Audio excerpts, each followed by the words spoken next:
Well, I recently did a video on a jump starter that was sent to me and that I really like. You might want to see that video, that review of it. But when I came in here, I realized that the terminal on my truck battery was corroded terribly. So let me show you how I go about cleaning these. Obviously I don't clean it very often, but when I do, it's usually pretty good. Now this battery is 313. It is 5.5 years old, so it's time for it to go anyway. But I'm gonna go ahead and get some more goodie out of it if I can. So I loosened it up, and in this case it was a 10 millimeter. Now why in the world a 10 millimeter on a Dodge? I'll never know. I guess that's when they were trying to, they were all singing "We Are the World" or something. I don't know. Anyway, 10 millimeter, take it off. Then I use this little thing right here that is a two-part thing.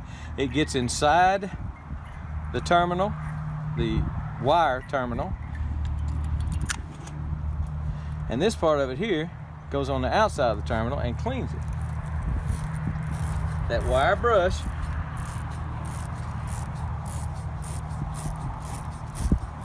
really does a good job of cleaning it. Look how shiny that is. Really does a good job. This is the negative. I had already run this on them before I realized you might want to see this. Wasn't got the camera, but anyway. And then I'll come in here with a wire brush. Well, first of all, let's do this. Let's take the cap off of it. Let's go inside this wire and clean the inside of the wire. Best to be wearing safety glasses when you're doing this, because you never know what might pop up in your eyeball. And that has got the inside of that looking really, really nice.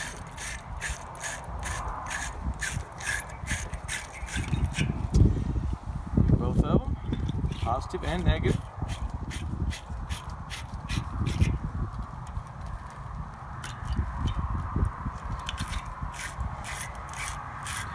Almost like you're wringing it out, but you're not. You're just scratching it up real good on the inside with that wire brush. Works great. I've had one of these for years. Years and years and years. I mean, if one breaks, or if the bristles start to collapse in a little bit where they're not making good contact, I'll buy another one. They're just that good. Then I'll come in here with a big brush and scrape off.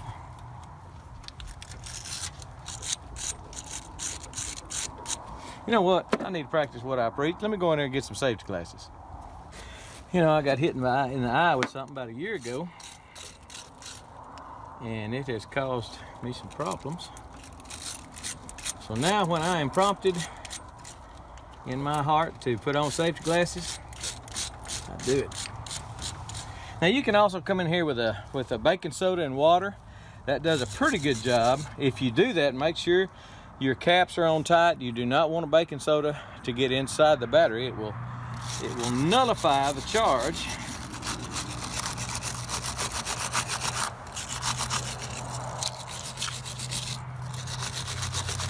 This is a marine battery, I'm pretty sure. It's a Walmart battery, Everlast, and I've had good success out of Everlast. I really have. I've had some Walmart marine batteries that lasted 5, 6, 7 years. So, all right, that one's cleaned up. I'd like for that to get a little cleaner.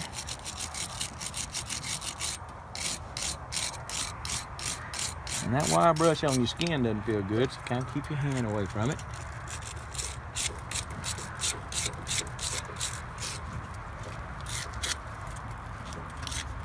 Trying to keep you in the camera. That's not bad. This one really doesn't have any corrosion on it. It's got a little oil on it. I do put oil from time to time. I put transmission fluid from time to time on these. A few drops of transmission fluid on the tops of your terminals will keep them from getting corroded, at least not very fast. But I shall show you a better way than transmission fluid. Something I found that the golf cart people use and showed me, and I like. Let me show you that before we put it back on. Okay, this is a product called Whip. It's almost like tar. I don't really know what it's made out of, but I'm gonna go ahead and put these back on. The golf cart people swear by it.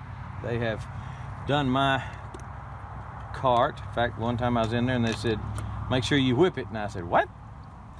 What they meant was, make sure you, he was telling one of his little minions that, make sure you put whip on it. So I'm trying to stay out of the camera, I know.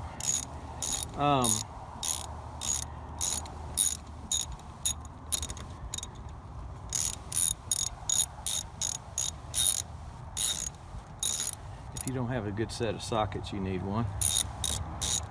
Everybody needs a set of sockets.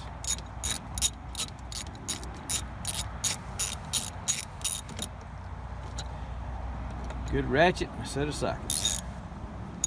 Invaluable to anybody that wants to do anything on anything. Most of mine are Craftsman, not all, but most. This ratchet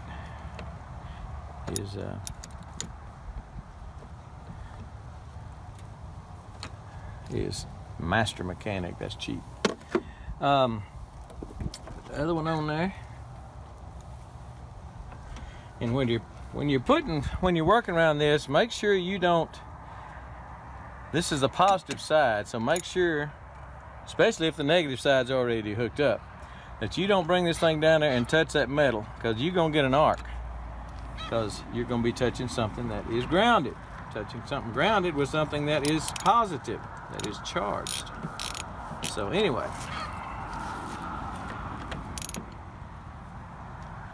this one's a little hard to reach. Really need a thin wall to get in this one, but it worked. It'll work. All right, we did that. Got them tightened down. Well, now we could leave it like that. We could put some transmission fluid on it, and quite often I'll do that. Transmission fluid here, and even on the cable a little bit. But this is really, really good stuff. And it says on the bottle directions, you don't even have to clean your terminals. Now, mine needed it badly, so I did. But you just put the whip, you whip it. You put the whip all over it. And, you know, what sold me on it is, if they believe in it, use it, and it's not cheap, it's about $7, $8, $9 a bottle. But if they use it down at the golf cart place, about my head. If they use it down at the golf cart place, it's got to be good, considering the fact that the golf cart has got whole lots of terminals on them. This has got 2 terminals, positive and negative. My golf cart has got 6 batteries on them. That is 12 terminals. Some golf carts have 4 batteries on them. I mean, 8 batteries on them. Anyway, whip it real good, or use transmission fluid. And if some of y'all know something else besides transmission fluid that works well, leave that in the comments. But I'm gonna whip it, and here we are. So that is good for a long time. Now, problem is, for me, doing it this way, that battery's 5.5 years old. That means I'm gonna have to change that battery probably in the next 6 months. Winter's coming, I'm probably gonna have to change that battery in the next 6 months. And this stuff, the whip, I mean, it's like tar, but you're gonna have to scrub your hands a little bit to get it off. But it does protect well. Put that cover on it, on the positive. Both of them are tight. And we're done. That's the way to clean them off, but there's also a couple of products that you might wanna look into, and that is the wire brush. Everybody should have one of those anyway, just for general purposes. But the wire brush that goes in there, and that just, I don't want to stick my finger in there, but it just cleans it off, and then that goes on the inside of that terminal, cleans it off. And the whip, I really like the whip.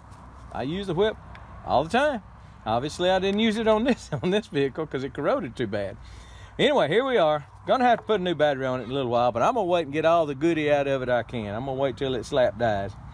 So anyway, here it is, whip and a little tool like that. I'll put a link on below the video. Check it out. If you decide you want one, there it is, whip, and a little tool like that. I guess you call that a battery terminal tool.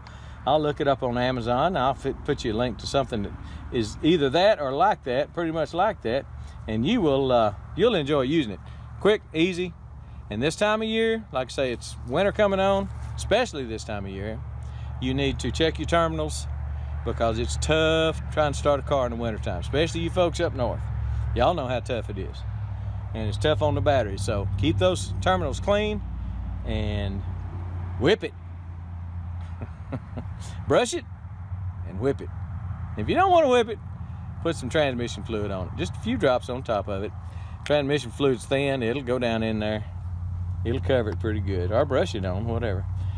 All right, now let me invite you also to my other channel. I'll put a little arrow pointing to it right now. You can click on and go there. Most of you know anything about YouTube, you know that they've made some changes, made some rules and stuff like that, that you have to get 1,000 subscribers before they even think you're anybody. And so this is a new channel, has very few subscribers. I would really love for y'all to come click on that and click the bell and subscribe. It's a music channel, but it's not just music. I'm gonna show how to make some music with a real interesting program. If you're not musical, if you don't play anything, then maybe you know somebody that is, and you'd want to send them over there when I start doing that. But the only way you're gonna know if I start doing that is if you click the bell. If you subscribe and click the bell, gotta ring the bell. If you hadn't rung the bell on my channel, on Homestead channel here, on TexasPrepper2 Channel, you got to ring that bell too. Anyway, subscribe, ring the bell, both channels. We're gone.